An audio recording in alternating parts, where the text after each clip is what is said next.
kicking team can recover, but no such rule applies to the receiving team. And every Falcon just sits around waiting and watching with their front row seat until it travels the necessary distance for Dallas to then pounce on. Good work, fellas. As if there were any doubt, the Cowboys march down and kick the game-winning field goal.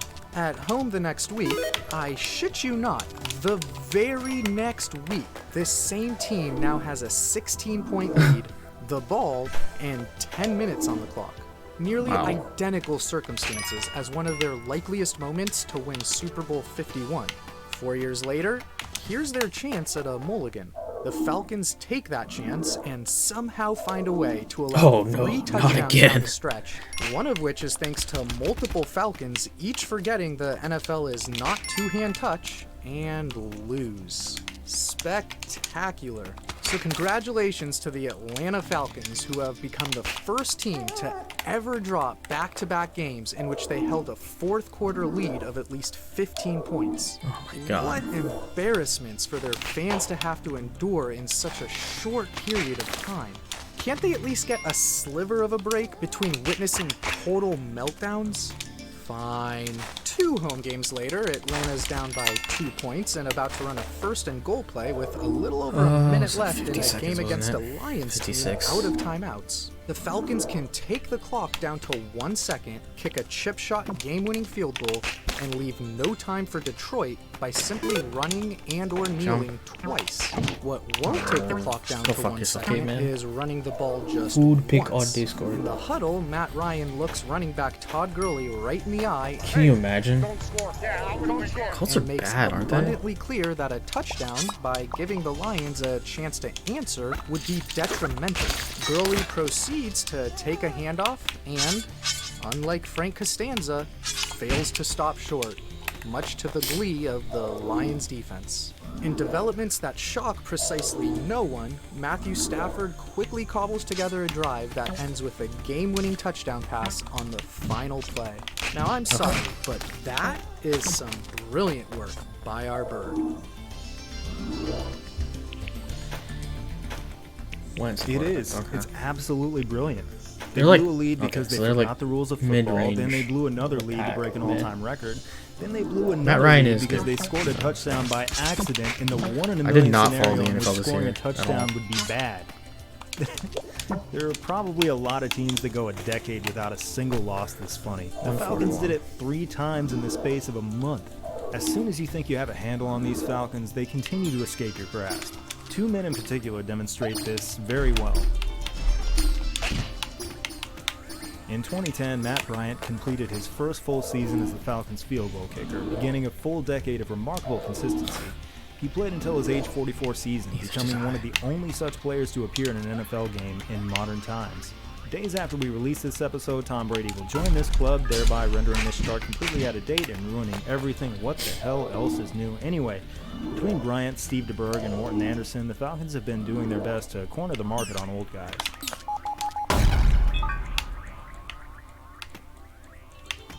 Kind of a shit run. After Bryant retired, the reins were handed to Younghoe Koo, who had moved to the States from South Korea at age 12. Oh, yeah. This kicker's actually good. He excelled as a kicker at Georgia Southern, earned the starting job at the Chargers, and suffered one of the most brutal opening seasons you can imagine. In the final seconds of his first ever NFL game, his potential game-tying kick was blocked. 1 week later, he missed another game-deciding last-second kick. He was cut not long after, which, given the hyper-competitiveness of the kicking profession, often signals the end of a career.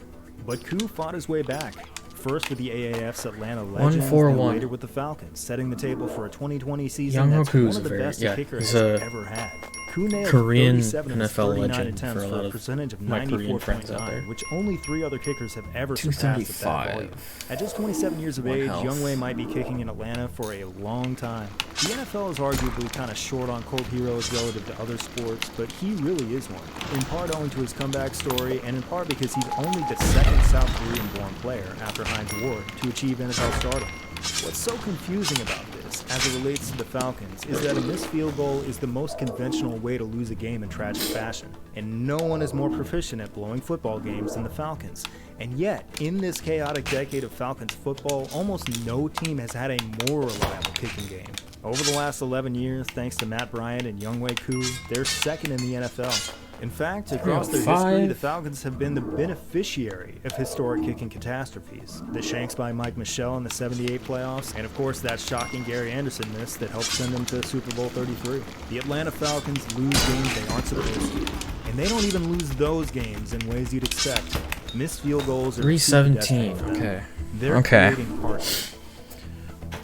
Just don't have a skill issue. Fully mastered the craft of losing in the most hysterical ways, the Falcons fired Dan Quinn after their fifth straight loss to open the 2020 season. A few months later, the team whose ownership has been comprised by an Arthur and the Smith family, okay, no pots around the Red Hawk. An affinity for seeking out old names they recognized, and later the computer-generated Mike Smith, this time went out and hired Arthur Smith.